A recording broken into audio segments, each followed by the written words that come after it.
Scottish church collegiate স্কুলের একদম উল্টো দিকেই বিনোদবাবুর ছোট্ট দোকান না বলে একটা ছাতা বলাই ভালো, মানে একটা ছাতার নিচে ছোট্ট একটা গাড়ি নিয়ে বিনোদবাবু বসেন এবং এখানে শুধুমাত্র বিক্রি করেন উনি ঘুগনি।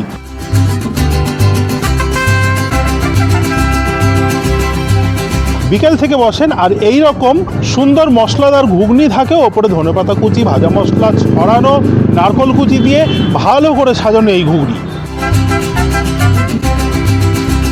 গরম গরম ঘুগনিতে ফু দিয়ে তার আস্বাদন গ্রহণ করে শুরু করলাম আজকের উত্তর কলকাতা ফুড ট্যুরের তৃতীয় পর্ব।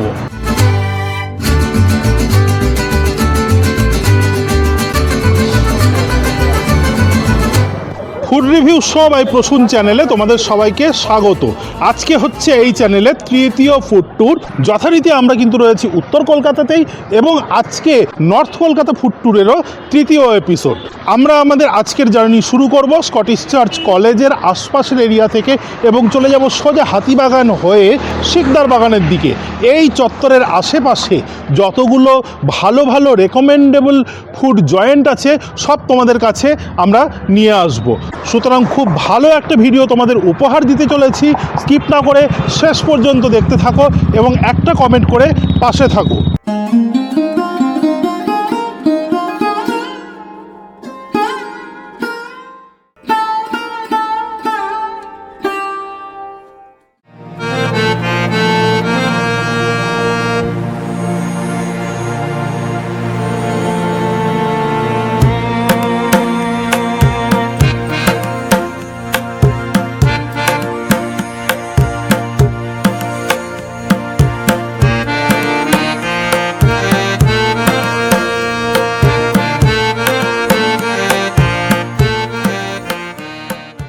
স্কটিশ চার্চ কলেজকে বাঁ হাতে রেখে একটুখানি এগিয়ে গেলেই ডান দিকে পড়বে শিব আশ্রম, 1978 সালের পুরনো শরবতের দোকান।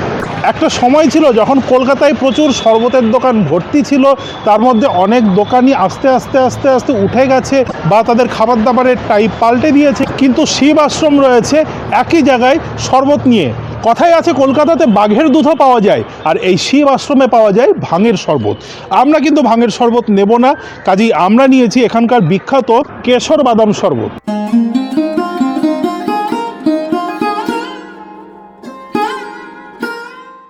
বাদামের সিরাপের সাথে আশীর্বাদের ফুল ক্রিম মিল্ক মিশিয়ে এই ঘন শরবতটার দাম ওনারা নেন মাত্র 60 টাকা। যারা রসিক ব্যক্তি ভাং দিয়ে খেতে পারেন, ভাং দিয়ে খেলে 80 টাকা বা 100 টাকা দাম পড়ে। বিভিন্ন ধরনের শরবত আছে বিভিন্ন দামের, তোমরা চাইলে বরফ ছাড়াও খেতে পারো, ঠিক যেমন আমরা নিয়েছি।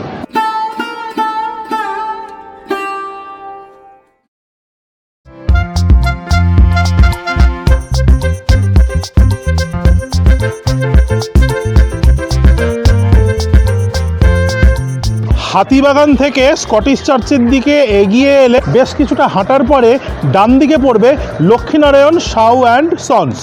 1918 সালের এই দোকানটি কিন্তু শুধু খাবারের জন্য নয়, ঐতিহাসিক কারণেও বিখ্যাত। নেতাজি সুভাষচন্দ্র বসু নাকি এখানে চপ খেতে আসতেন এবং তার সাথে এখানে স্বাধীনতা আন্দোলনের বিভিন্ন আলোচনাও হতো। এমনকি প্রতি বছর 23শে জানুয়ারি নেতাজিকে শ্রদ্ধা জানিয়ে এই দোকান থেকে ফ্রিতে চপ বিলি করা হয়। বিভিন্ন ধরনের বিভিন্ন দামের চপ আছে এখানে, আর আমরা নিয়েছি এদের দুটো ইউনিক টাইপের চপ।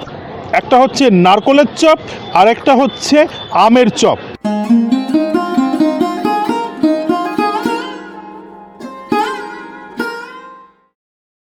নারকোলের চপটা ওপরে বিস্কুটের ক্রাম্ব দিয়ে কোট করা, আর ভাঙলে ভেতরে হালকা কালচে রং, আর তার সাথে গরম মশলার গন্ধে ভুরভুর।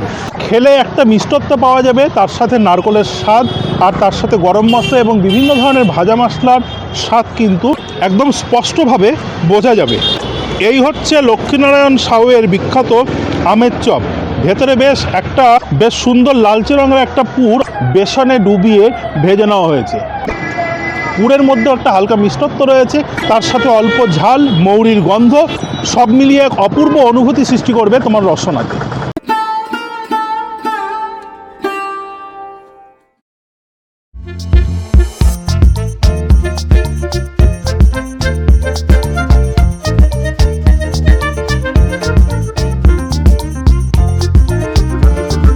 লক্ষ্মীনারায়ণ সাউয়ের লাগোয়া যে গলিটা আছে সেই গলিটা দিয়ে ভেতরে ঢুকে ডান দিকে টার্ন নিয়ে কয়েক পা হাঁটলেই দেখা যাবে এই অসাধারণ আউটলেটটি, নাম হচ্ছে রান্নাবান্না। মূলত এরা হোম ডেলিভারি দিয়ে থাকে, তবে এখানে এসে দাঁড়িয়েও অর্ডার করে খাওয়া যায়। বিভিন্ন ধরনের খাবার দাবার রয়েছে, ভ্যারাইটির খাবার দাবার। সবচাইতে বড় কথা, এদের কচুরির ভ্যারাইটি কিন্তু বিশাল। মানে এখানে কড়াইশুঁটির কচুরি থেকে রাধাবল্লভী, নানপুরি, ক্লাব কচুরি, ফিশ কচুরি, চিংড়ি কচুরি, মাংসের কচুরি, সমস্ত রকম কচুরি এরা রাখে। তার সাথে রয়েছে বিভিন্ন ধরনের চপ, ডেভিল এবং অন্যান্য অনেক ফ্রাই আইটেম, এবং এদের বিখ্যাত কিন্তু পিঠেও।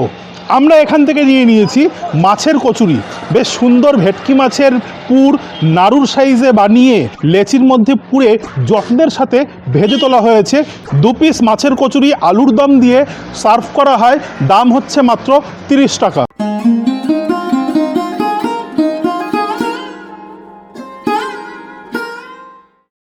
কচুরিটা ছিঁড়ে দেখালে ভেতরে খুব সুন্দর মাছের পুরটা দেখতে পাওয়া যাবে, এবং এই মাছের কচুরির স্বাদটা কিন্তু তুমি তোমার রসনাতেও পাবে। আর আলুর দম দিয়ে এই মাছের কচুরির স্বাদ কিন্তু এক কথায় অসাধারণ।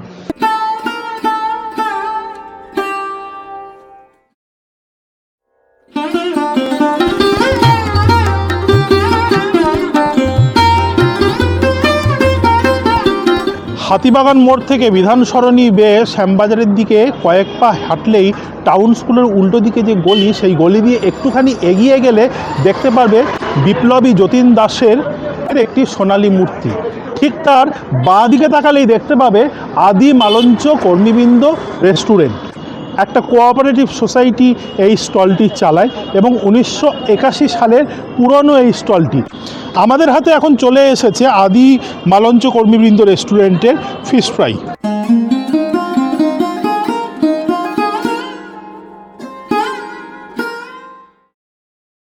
একটি বেশ স্ট্যান্ডার্ড সাইজের ফিশ ফ্রাই, স্যালাড এবং তাদের ইনহাউস সর্ষে বাটার একটা ডিপের সাথে সার্ভ করেছে। ভেতরে বেশ যথেষ্ট পরিমাণে পুর পাওয়া যাবে। যদিও এনারা ভোলা ভেটকি ইউজ করেন, কিন্তু মাছের স্বাদ কিন্তু অসাধারণ।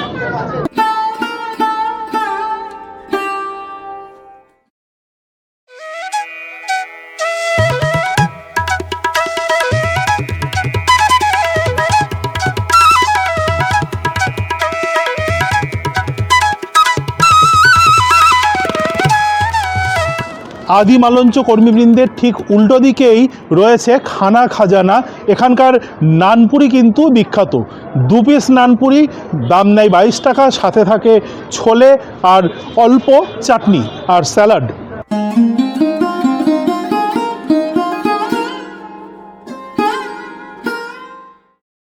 নানপুরিটাকে ছিঁড়লে ভেতরে বেশ ফ্লাফি টেক্সচার দেখতে পাওয়া যাবে।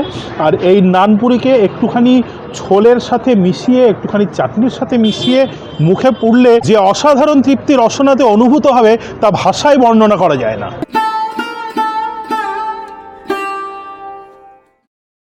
তো এই তো ছিল আমাদের তৃতীয় পর্বের উত্তর কলকাতার খাদ্য সফর।